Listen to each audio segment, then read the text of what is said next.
Good evening to all of you. Good evening Priyanka ji. स्वागत है आप सभी लोगों का टेड ज्ञान के टेड ज्ञान प्लेटफॉर्म पे।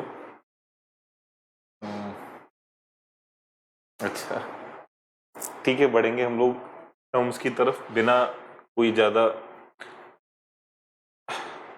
चक्करों में पड़े। सिंपल सा टॉपिक स्टार्ट करते हैं हम लोग। ठीक है, थ्योरी ऑफ मोटिवेशन मैंने कल आपको पढ़ाया था और आज जो है वो अगली मोटिवेशन की थ्योरी जो है उसको हम पढ़ेंगे। ठीक है, कल उम्मीद है आपको जो भी थ्योरी मैंने कल पढ़ाई थी, ठीक है, वो थ्योरी आपकी समझ में आई होगी कंप्लीटली।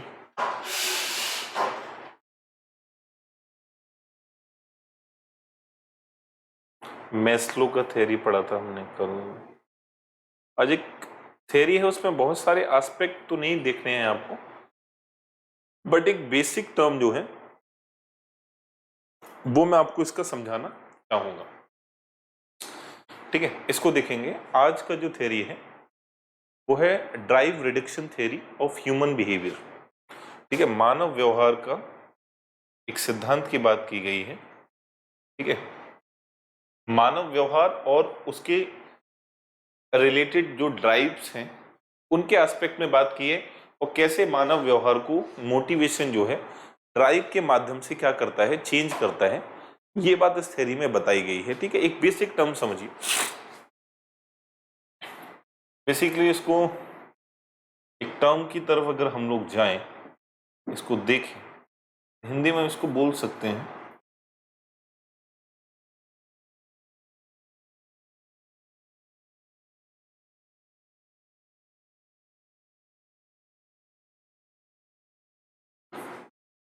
अंतर्नोद न्यूनीकरण सिद्धांत। ये क्या है? अंतर्नोद न्यूनीकरण सिद्धांत है। ठीक है, गुड इवनिंग नसरीन जी। और इसके साथ साथ हमें क्या देखना है, इसके साथ साथ मानव व्यवहार, क्योंकि चीजें जो भी हो रही हैं उसका इंपॉर्टेंस, उसका इम्पैक्ट पड़ना किस पे है? हमारे बिहेवियर पे ही पड़ना है। ठीक है, हमारी एक्टिविटीज पर पड़ना है। एक ये जो फिगर है ना, आप इस फिगर को अगर आप समझ लोगे, नमस्ते ऋचा जी, इस फिगर को अगर आपने समझ लिया तो आप सारे टर्म्स को, पूरी थ्योरीज को, कुछ पॉइंट्स मैंने लिख रखे हैं, ठीक है, उस पूरी थ्योरी को आप इजीली समझ सकते हो। देखिए, पहले एक टर्म को समझिए आप, ठीक है, और उस टर्म को अगर आप समझ जाएंगे एक बार तो सारी चीजें आपकी वैसे ही क्लियर है। जैसे कल भी मैंने इस बात का जिक्र किया था, होम्योस्टेसिस के बारे में मैंने आपको बताया था। होम्योस्टेसिस किस किस को पता है? होम्योस्टेसिस के बारे में जरा मुझे आंसर बता दो। होम्योस्टेसिस के बारे में किस किस को पता है? ठीक है, हिंदी में भी लिख देता हूं, समस्थिति के बारे में किस किस को? होम्योस्टेटिस कल पढ़ाया था मैंने, इसका जरा एक टर्म बता दो मुझे। Good evening Lakshmi ji. Homeostasis का मतलब क्या होता है?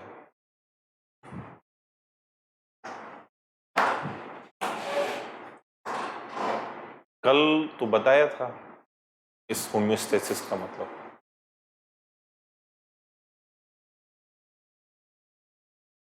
ठीक है, देखिए, इस वाले वर्ड की तरफ अगर हम जाएंगे तो होम्योस्टेसिस के बारे में हम बोल सकते हैं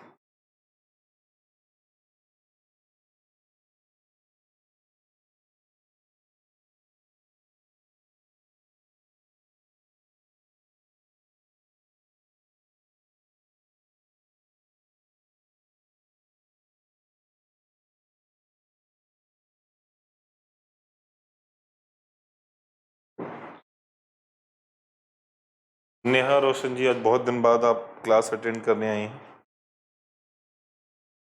ठीक है, थोड़ा लेट आई थी, कोई बात नहीं, समझिए आप। होम्योस्टेसिस यानी समस्थिति का मतलब यह है कि हमारा शरीर जो है, हमारी बॉडी जो है, उसके जो आंतरिक घटक हैं उनकी एक कैरेक्टरिस्टिक होती है कि हमारी बॉडी में होने वाले जितने भी इम्बैलेंसेस हैं, हमारी बॉडी में होने वाली जितनी भी मेटाबॉलिक एक्टिविटीज हैं, जैविक क्रियाएं हैं, उन सभी जैविक क्रियाओं को क्या करती है, इक्विलिब्रियम में मेंटेन करने का जो प्रोसेस है वो उसको बोलते हैं होमोस्टेसिस। जैसे समझिए आप,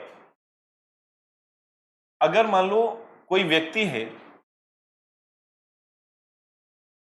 उसको प्यास लग रही है, तो हमारी बॉडी जो है, हमारा शरीर जो है, वो क्या करेगा, पानी की डिमांड करेगा, पानी की मांग करेगा। इसका मतलब यह कि हमारी बॉडी का जो इंटरनल एस्पेक्ट है, ठीक है, जो मेटाबॉलिक बैलेंस है, वो क्या है, कम हो गया है, या बैलेंस थोड़ा सा वीक हो गया है। और इस बैलेंस को पूरा करने के लिए हमारा शरीर डिमांड कर रहा है किस चीज की, कि क्या चाहिए उसे, वाटर चाहिए। तो ये जो शरीर के अंदर से आवाज आ रही है ना, आवाज का मतलब सुनाई देने वाली नहीं, हम कोई भी कार्य करते हैं, ठीक है, तो वो किसी न किसी ड्राइव के बेसिस पे ही करते हैं, ठीक है। और अगर हम बॉडी में होने वाले जो भी परिवर्तन है, ठीक है, आपको मान लो ब्लड शुगर है किसी को, तो शुगर मेंटेन करने के लिए भी क्या है, बॉडी इंडिकेशन देती है ना, your sugar level is high, please try to slow down the sugar level. तो हम कुछ मेडिसिन वगैरह का यूज करते हैं, ठीक है। मान लो ब्लड प्रेशर क्या है, हाई हो जाता है, ब्लड प्रेशर अगर लो हो जाता है, तब भी हमारी बॉडी क्या करती है, इंडिकेट करती है ना कि यार ब्लड प्रेशर लो हो रहा है इसका। तो लोग क्या करते हैं, कुछ पर्टिकुलर मेडिसिन लिया, कुछ घोल पिया, उसके बाद वो क्या कर रहे हैं, अपनी बॉडी की जो डिमांड है उसको बैलेंस की अवस्था में ले जा रहे हैं। तो ये सारी चीजें होमोस्टेसिस पर बेस्ड हैं। देखिए, हमारे शरीर में अनबैलेंस्ड इक्विलिब्रियम कब होगा, अनबैलेंस्ड इक्विलिब्रियम कब होगा, असंतुलित, ठीक है, इक्विलिब्रियम वही मतलब वही साम्य। कब होगा, जब हमारी बॉडी डिमांड करेगी कि हमारी बॉडी की जो मेटाबॉलिक टर्म है, ठीक है, जैविक गतिविधियां हैं, ठीक है, या जो भी आवश्यकताएं हैं हमारी वो कम हो गई है, हमारे शरीर क्या कर रहा है, डिमांड कर रहा है, इक्विलिब्रियम। और डिमांड तभी करेगा जब बैलेंस खराब होगा, अदरवाइज नहीं करेगा, ठीक है। आपकी बॉडी में क्या हुआ, बैलेंस बिगड़ा, और बैलेंस बिगड़ा तो आपको आवश्यकता महसूस हुई।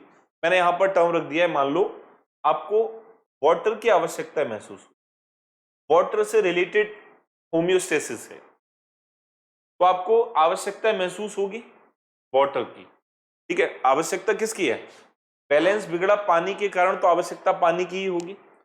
आपकी जो ड्राइव होगी, ठीक है, आप पानी पीने के लिए जो आपको प्रेरित करेगी, ठीक है, वो क्या है, आपकी प्यास है। अगर किसी को प्यास ना लगे तो पानी जनरली लोग नहीं पीते, ठीक है। तो ड्राइव क्या है, डिमांड करेगी कि कोई पर्टिकुलर उसको क्या मिले, पेय पदार्थ मिले जिससे उसकी प्यास बुझ पाए। और जब प्यास बुझेगी, ठीक है, मतलब क्या होगा, ड्राइव रिड्यूसिंग बिहेवियर। अब मुझे प्यास लग रही है, वो मेरी ड्राइव है। अब ड्राइव को कम कौन करेगा, प्यास को कम कौन करेगा, तो वाटर करेगा। तो जैसे ही हम पानी पीना शुरू करेंगे, हमारी बॉडी में जो ड्राइव थी प्यास की, वो क्या होती जाएगी, धीमे धीमे कम होती जाएगी, रिड्यूस होती जाएगी। और जब रिड्यूस होती जाएगी, तो इसका सिंपल सा मतलब है, रिड्यूस होते होते वो प्यास समाप्त हो जाएगी। और प्यास समाप्त होने का मतलब ये हुआ कि आपकी बॉडी का जो बैलेंस था वो क्या हो गया, दोबारा से रिस्टोर हो गया। बैलेंस बिगड़ा, आवश्यकता किसकी, पानी की। ड्राइव क्या है, जो आपको पानी के लिए प्रेरित करेगी, तो प्यास है, पानी पी रहे हैं, ड्राइव प्यास वाली क्या होती जाएगी, कम होती जाएगी, और एक टाइम आते आते वो समाप्त हो जाएगी। तो जो टाइम समाप्त वाला होगा कि अब प्यास नहीं लग रही है, फुल्ली फिट है हम, दैट मीन्स आपकी बॉडी का जो बैलेंस है, ठीक है, वो बन चुका है, ठीक है। तो होम्योस्टेसिस का मतलब हमारे शरीर के बैलेंस को मेंटेन करने की प्रक्रिया, ठीक है, हमारे बॉडी की एक ऐसी क्रिया विधि, एक ऐसी गतिविधि जो हमारे शरीर के अंतर्गत होने वाले कुछ किसी भी प्रकार के असंतुलन को मेंटेन करती है, कंट्रोल करती है और उसको बैलेंस में लाने का प्रयास करती है। इस पर ये जो सिद्धांत है, ठीक है, वो बेस्ड है। ओके, तो यहां तक चीजें आपकी क्लियर हो गई होंगी। ठीक है, आगे बढ़ेंगे। यहां तक कोई प्रॉब्लम तो नहीं है, समझने में कोई भी बात? Drive reduction theory. ओके, तो ड्राइव क्या है? हमारे अंदर प्यास है। रिडक्शन का मतलब कम कर रहा है। हम प्रत्येक व्यक्ति की जो इच्छाएं हैं, ठीक है, प्रत्येक व्यक्ति की जो आवश्यकताएं हैं, वो कम होना लगातार, ठीक है, वो रिडक्शन को दर्शाएगा। ओके, ठीक है, आगे बढ़िए। इस सिद्धांत के बारे में कुछ नॉर्मल सी बातें हैं, उनको आप जान लीजिए पहले, ठीक है, और बाकी सिद्धांत में बहुत ज्यादा कोई घटक नहीं है, मैस्लो की तरह थोड़ी सी थ्योरी है, उसको हम पढ़ के फिनिश करेंगे। देखो, ड्राइव रिडक्शन थ्योरी जो है किससे संबंधित है? आपको पता है, मोटिवेशन से। बिकेम पॉपुलर ड्यूरिंग 1940s या 50, 40-50 के आसपास ये क्या हुई? पॉपुलर हुई, काफी प्रचलित हुई। As way to explain behaviour, learning and motivation. किस मायने में प्रचलित हुई?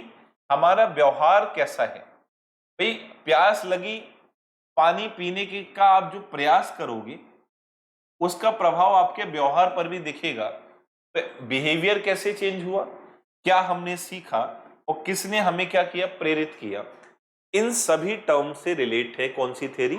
Drive reduction theory. एक और महत्वपूर्ण बात जो इसमें याद रखनी है आपको कि ये जो थ्योरी है, कौन सी थ्योरी? Drive reduction. किसके द्वारा इस थ्योरी का क्रिएशन किया गया? Who created the drive reduction theory? ठीक है, अंतर्नोद न्यूनीकरण सिद्धांत का प्रतिपादन किसके द्वारा किया गया था? तो आप आंसर याद रखेंगे, क्लार्क हल या फिर सी हल इनको बोलते हैं। ठीक, और इनके एक सहयोगी थे, कोलैबोरेटर थे, ठीक है, केनेथ स्पेंस। तो केनेथ स्पेंस और सी हल के द्वारा ड्राइव रिडक्शन थ्योरी का प्रतिपादन किया गया। Okay, according to the theory, the reduction of drive is the primary force behind motivation. एक सिंपल सी बात है, आप किसी भी कार्य को करने जा रहे हो, किसी भी कार्य को करने के पीछे जो आपका उद्देश्य है, वो उद्देश्य क्या है? जो आप फील कर रहे हो, जिस जरूरत को आप पूरा करना चाह रहे हो, ठीक है, उसका क्या करना? आपको वो चीज कम करनी है, चाहे वो भूख हो, चाहे वो प्यास हो, किसी भी प्रकार का एस्पेक्ट। आप कोई गतिविधि जब करोगे तो जो आपका गोल है उसको अचीव करने के लिए, ठीक है, जो आपकी आवश्यकता है उसको पूरा करने के लिए, आवश्यकता को कम करने के लिए, ठीक है, ये चीज। तो ये बता रहे हैं कि मोटिवेशन के पीछे का जो सबसे बेसिक रीजन है वो वही है, रिडक्शन ऑफ ड्राइव। हल का जो सिद्धांत है किस पर आधारित है? होम्योस्टेसिस। समझा चुका हूं होम्योस्टेसिस क्या होता है, कोई प्रॉब्लम इसमें नहीं होनी चाहिए। और the idea that the body actively works to maintain certain, बिल्कुल सिंपल बात, ये लाइन भी मैं समझा चुका हूं। ये जो आइडिया है वो किससे संबंधित है कि हमारी जो बॉडी है, हमारा जो शरीर है, वो क्या करता है? एक सर्टेन इक्विलिब्रियम, एक सर्टेन बैलेंस ऑफ इक्विलिब्रियम बनाने का प्रयास करता है और उसको मेंटेन रखने की कोशिश करता है। ठीक है, दोनों चीजें एक दूसरे से जुड़ी हुई हैं। ठीक है, एक एग्जाम्पल से समझेंगे बात को हम लोग। एग्जाम्पल सामने आपके लिखा हुआ है, your body regulates its temperature in order to ensure that you don't become too hot too cold. आप खुद देखोगे कि आपकी बॉडी खुद से टेम्परेचर को क्या करती है? मेंटेन करने का प्रयास करती है। ठीक है, आप बहुत ज्यादा गर्मी और बहुत ज्यादा ठंड वाली अवस्था में आपकी बॉडी कभी नहीं जाएगी। अगर बाहर बहुत ज्यादा ठंड है तो आपकी बॉडी जो है वो अपने आप को गर्म रखने का प्रयास करेगी, और बाहर बहुत ज्यादा गर्मी है तो बॉडी भी अपने आप को थोड़ा सा ठंडा रखने का प्रयास करती है। ये आंतरिक क्रियाएं हैं। ठीक है, आगे, हल believe that behaviour was one of the ways that an organism maintain this balance.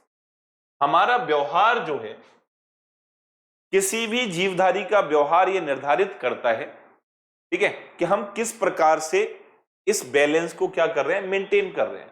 भाई प्यास लगी, पानी पीना है, तो पानी पीने के लिए जो आप प्रयास करोगे वो आपके व्यवहार पर दिखाई देगा।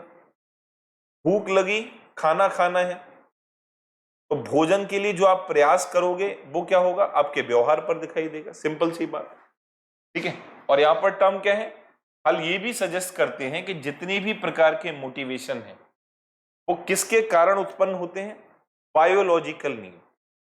क्योंकि हम जो सेकेंडरी नीड्स होते हैं उनके प्रति इतना ज्यादा प्रयास नहीं करते, उनके प्रति इतना ज्यादा भागने की हम चेष्टा नहीं करते, बट जो आपकी बायोलॉजिकल नीड्स हैं उनको, ठीक है, करने के लिए हमारा सबसे प्राथमिक कदम जो है वो बायोलॉजिकल नीड्स के लिए उठता है। भूख लगी आप रुक नहीं पाओगे, प्यास लगी आप रुक नहीं पाओगे, ठीक है, आपको ठंड लग रही है आप रुकोगे नहीं, आपको गर्मी लग रही है आप रुकोगे नहीं उस पर्टिकुलर जगह पे, ठीक है। तो क्या है कि हम अपने बायोलॉजिकल नीड्स को पूरा करने के लिए कोई ना कोई क्या करते हैं, एक्टिविटी करते हैं। ये इसका टर्म हो गया।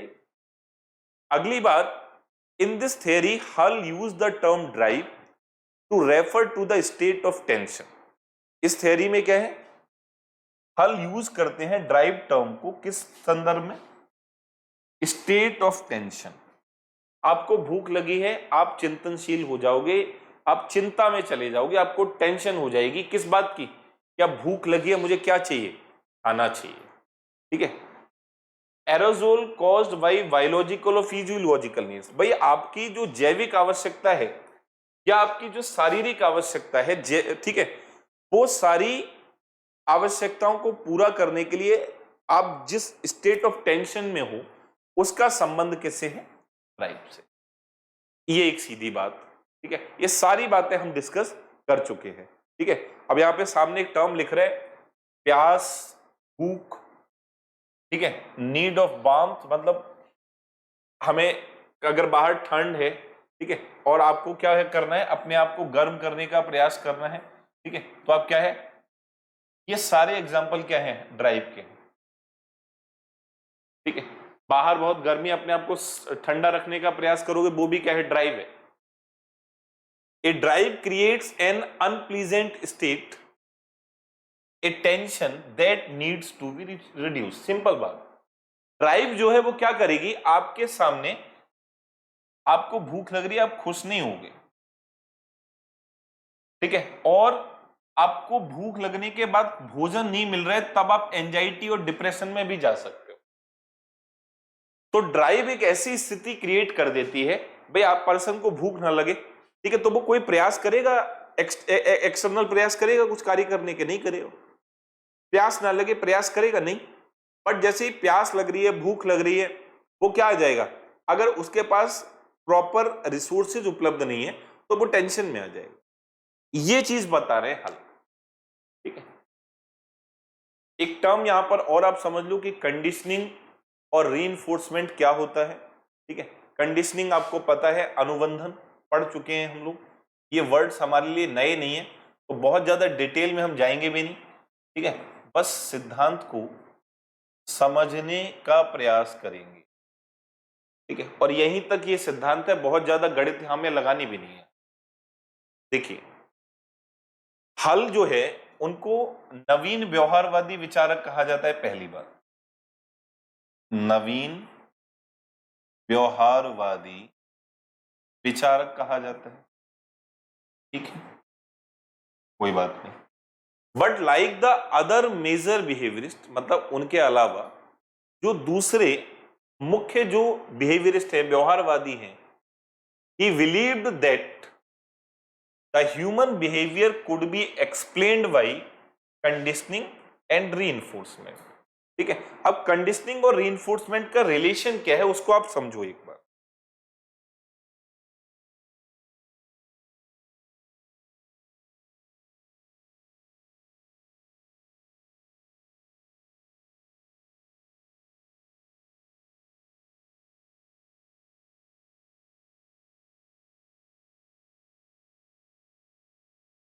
देखिए,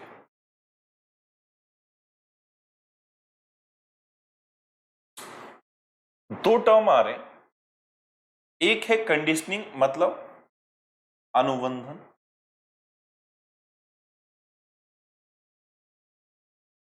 और दूसरा टर्म है रीइंफोर्समेंट, पुनर्वलन। ठीक है, इसको हम ऐसे लिख लेते हैं।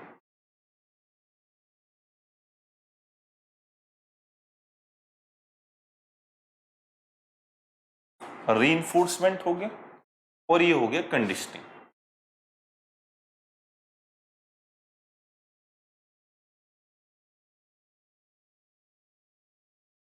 इन दोनों का जो संबंध है, चाहे हम अनुबंधन की बात कर लें, ठीक है, चाहे हम पुनर्वलन की बात कर लें, ये दोनों चीजें क्या कर रही हैं? ये दोनों चीजें व्यवहार को निर्देशित कर रही हैं, व्यवहार का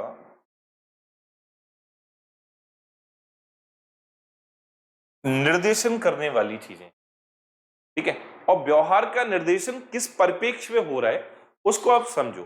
देखो, जब आप कोई भी गतिविधि करते हो, कोई भी क्रिया करते हो, ठीक है, तो उसके पीछे कोई ना कोई क्या होता है? कारण होता है। ठीक है, और वो कारण किसी एक विशेष वस्तु से अगर संबंधित है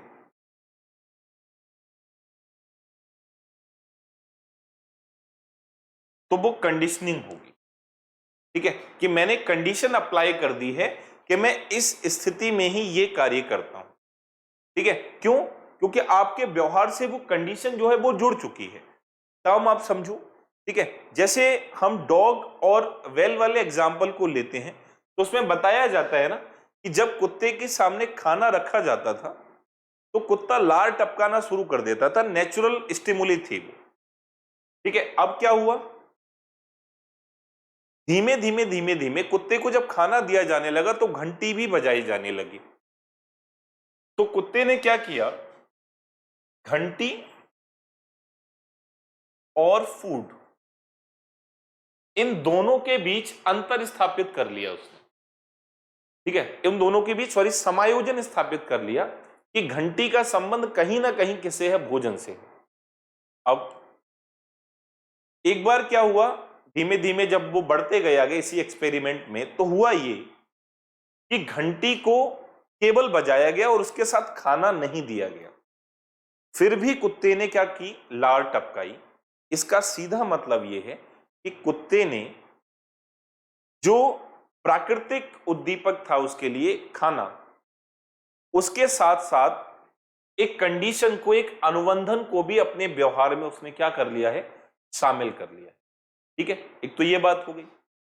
दूसरी बात, अगर हम पुनर्वलन को देखेंगे, ठीक है, तो पुनर्वलन में मैंने आपको एक डेफिनेशन टाइप बताई थी। आप उस डेफिनेशन को अगर ठीक से आपने पढ़ा होगा चीजें तो मैं आपको बता दूंगा क्या होता है पुनर्वलन का मतलब। किसी भी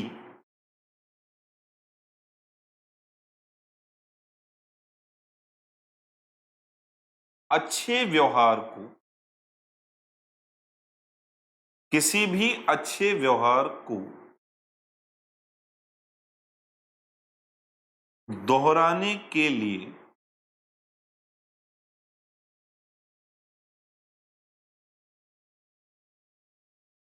किए गए प्रयास। ठीक है, और इसमें एक टर्म मैंने और भी बताया था कि पुनर्वलन दो प्रकार का होगा, एक होगा सकारात्मक और एक होगा नकारात्मक। ठीक है, और एक टर्म मैंने उसमें ये आपसे आइडेंटिफाई किया था कि मान लो एक बच्चे को ये बात बताई कि अगर आप एग्जाम में टॉप करोगे तो आपको एक मोबाइल फोन गिफ्ट किया जाएगा, क्योंकि बच्चा बहुत दिनों से मोबाइल फोन की क्या कर रहा था? डिमांड कर रहा था। तो किसी भी वस्तु, अब टॉप कर लिया उसने, उसने टॉप कर लिया, तो पेरेंट्स उसको क्या करेंगे? पुनर्वलन के रूप में, रीइंफोर्समेंट के रूप में क्या दिलवा रहे हैं? मोबाइल दिलवा रहे हैं। क्यों? क्योंकि उसने अच्छा व्यवहार किया, टॉप किया एग्जाम। तो ये किस प्रकार का पुनर्बलन है? सकारात्मक। क्यों? क्योंकि पेरेंट्स क्या चाहते हैं कि उसने जो अच्छा व्यवहार किया है, मतलब एग्जाम में जो उसने टॉप किया है, उसकी वही प्रवृत्ति आगे भी बनी रहे, तो उसको उसकी जो डिजायरेबल चीज थी वो दिलवा दी।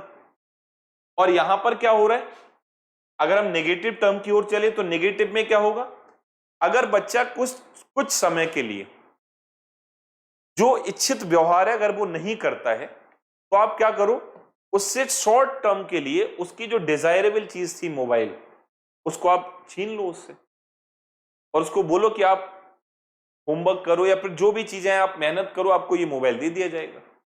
तो ये रीइंफोर्समेंट। तो देखो, बच्चा अच्छा व्यवहार कर रहा है किस आधार पर? पुनर्बलन के आधार पर। यहां पर व्यवहार हमारा किस पर आधारित है? अनुबंधन के आधार पर।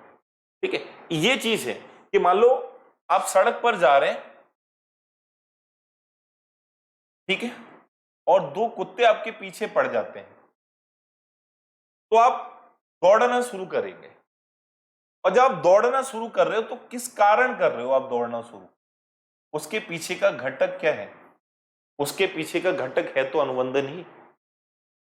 ठीक है, ये चीजें आपको एक बार पर्टिकुलर टर्म में समझनी है कि कैसे हमारा व्यवहार जो है वो प्रभावित होगा किसी भी पर्टिकुलर एस्पेक्ट को लेकर। ठीक है, किसी भी पर्टिकुलर एस्पेक्ट को लेकर। चीजें क्लियर होंगी आपकी? यहां तक कोई प्रॉब्लम नहीं आनी चाहिए आपको। कोई भी प्रॉब्लम हो आप मुझसे पूछेंगे। ठीक है, बार बार मैं आपको चीजें बताने का क्या करूंगा, प्रयास करूंगा।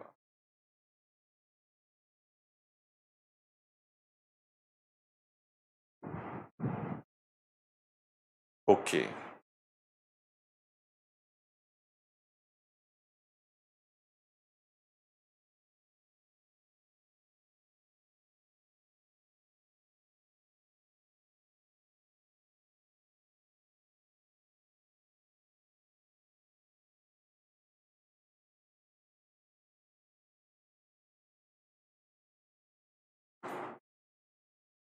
ठीक है। अब देखेंगे इसी वाले टर्म को एक और प्रक्रिया से हम देखेंगे। इसको पहले हटा देते हैं, फिर एक और इनका जो सिद्धांत है उसमें एक और खासियत है, उसको भी एक बार एग्जाम में आपके क्वेश्चन पूछा गया है। ठीक है, उसकी बात और कर लेंगे हम लोग, फिर जो चीजें हैं आपकी ऑटोमेटिकली क्लियर होने की स्थिति में होंगी। ठीक है, यहां पर एक बात और बताई जा रही है, वो ये है कि जो रिडक्शन ऑफ ड्राइव है, रिडक्शन ऑफ ड्राइव है, ठीक है, उसके लिए जरूरी क्या है? उसके लिए जरूरी है एस आर बॉन्ड। ठीक है, ड्राइव रिडक्शन के लिए जरूरी क्या है? ठीक है, नेसेसरी क्या है? यहां स्टम्प को ऐसे रहने दो।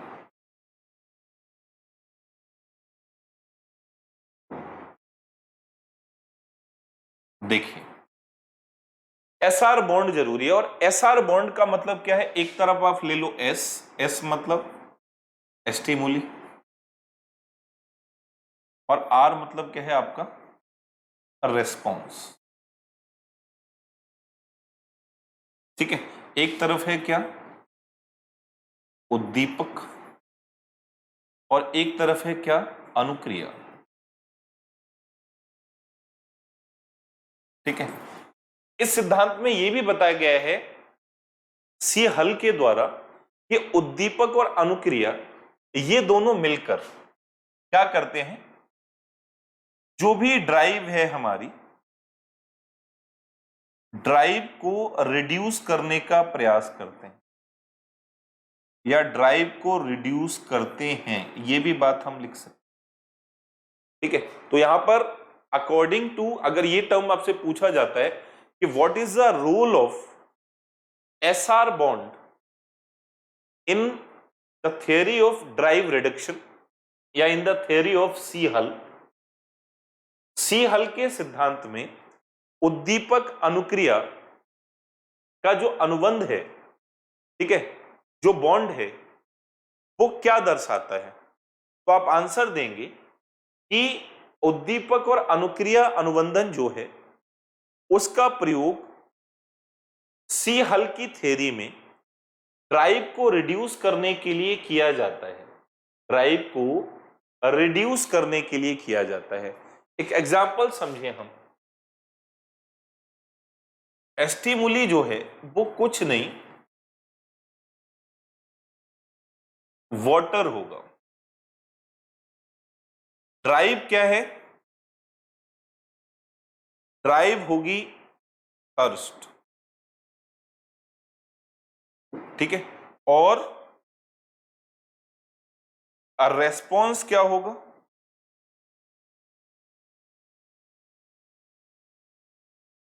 Drinking water. पानी को पीना जो है वो रिस्पॉन्स होगा, ठीक है। तो देखो उद्दीपक क्या है? आपको प्यास लग, आपकी ड्राइव क्या है? प्यास लगना। आपको उद्दीपक मिल गया कि आप पानी की बोतल आपको दिखाई दे गई, आप क्या करोगे? उस उद्दीपक को शांत करने के लिए, अपनी ड्राइव को शांत करने के लिए तुरंत ही पानी पीना शुरू करोगे या नहीं? तो ये आपकी क्या है? अनुक्रिया है। ये भी हो सकता है कि आपको पानी ना मिले तो आप पानी छीनने का भी प्रयास करो, वो भी एक व्यवहार का ही हिस्सा है, ठीक है। या कोई आपको बोले कि ये पानी जो है वो 10 रुपए का है, आपके पास 10 रुपए नहीं है तो चलो ये काम करो, तो आप वो काम करने लगोगे, ये भी आपके व्यवहार का क्या है? हिस्सा है। तो जो सी हल का सिद्धांत है उसमें एस आर बॉन्ड जो है, एस मतलब स्टिमुली उद्दीपक, आर मतलब रेस्पॉन्स जो आप अनुक्रिया करते हो, उसका प्रयोग भी किस लिए किया जाता है? रिडक्शन ऑफ ड्राइव के लिए किया जाता है। जो भी आपकी ड्राइव्स हैं उनको रिड्यूस करना काम है किसका? स्टिमुली और आर रेस्पॉन्स, ठीक है।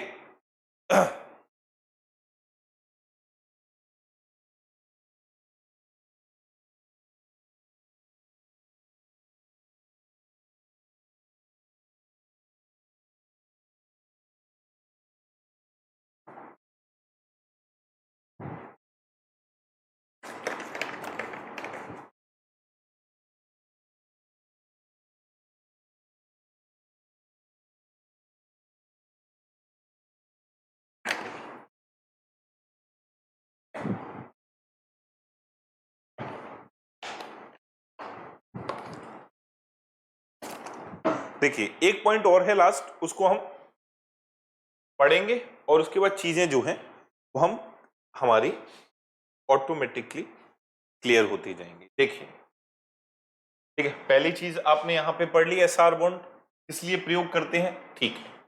अब आगे देखेंगे हम क्रिटिसिज्म।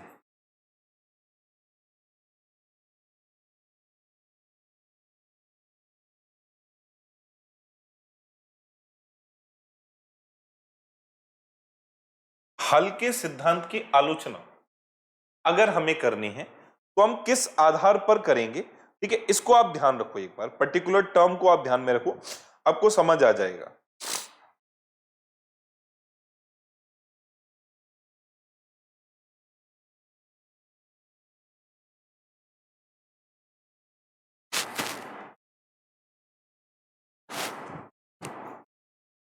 ठीक है, देखो पहली आलोचना जो की गई इनकी, वो किस आधार पर की गई उसको समझेंगे, ठीक है। तो पहली आलोचना का आधार है वो ये है कि all types of drives, all types of drives are not related to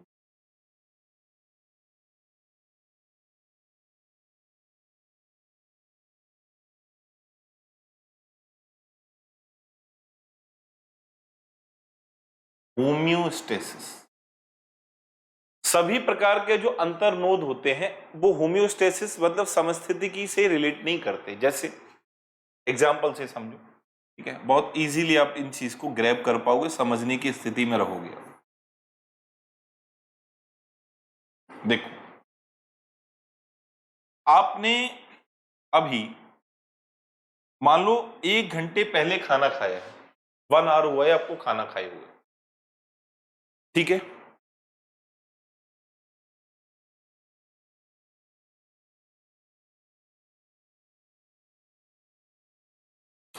but 1 घंटे के बाद आपको आपकी फेवरेट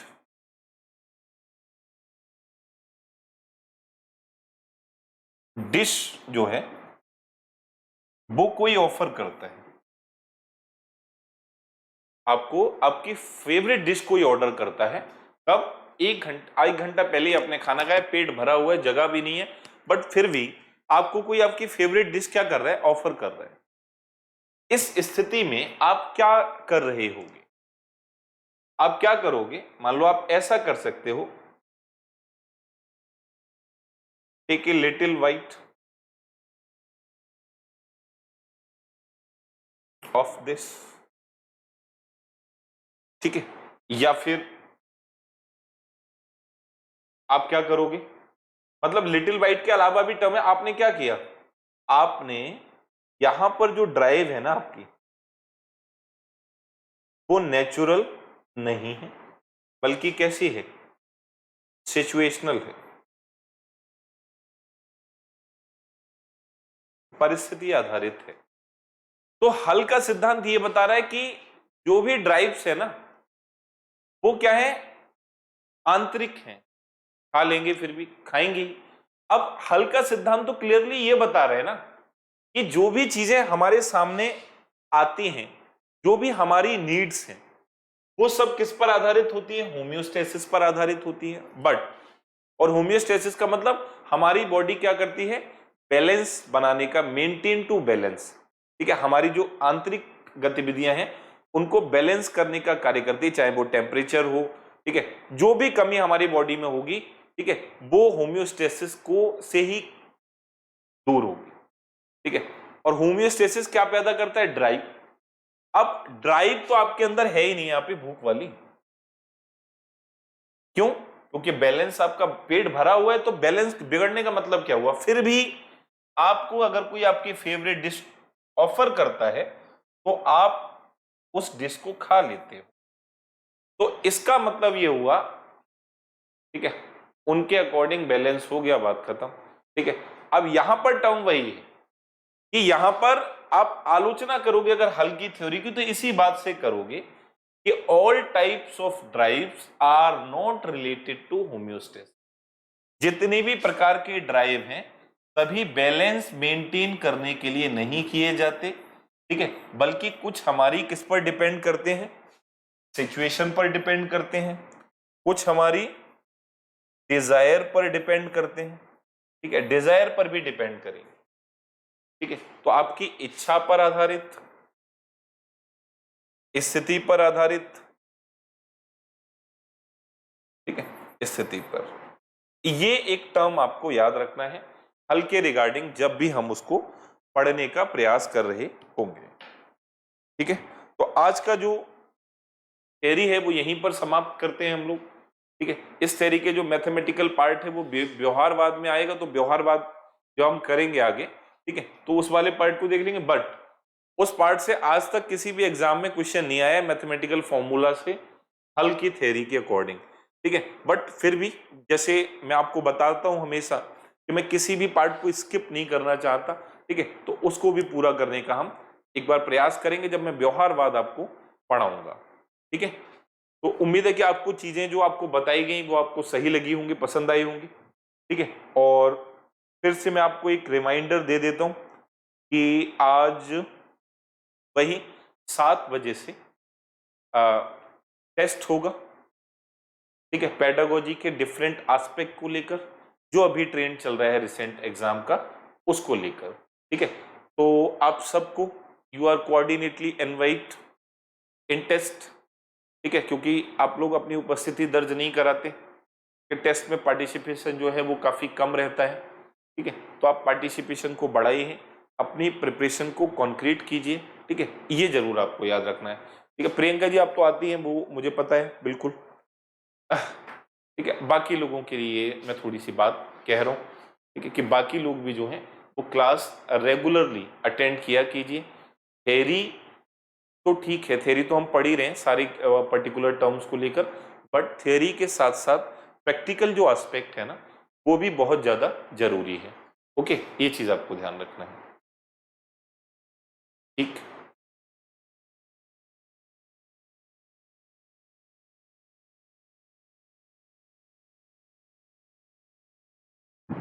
अच्छा, क्लास टाइम किचन का होता है, कोई बात नहीं नसरीन जी, आप बाद में देख सकती हैं, ठीक है। ओके देन गाइस, मिलते हैं हम लोग 5 मिनट में, 10 मिनट में, ठीक है, पेडागोजी के लाइव सेशन के साथ। Thank you.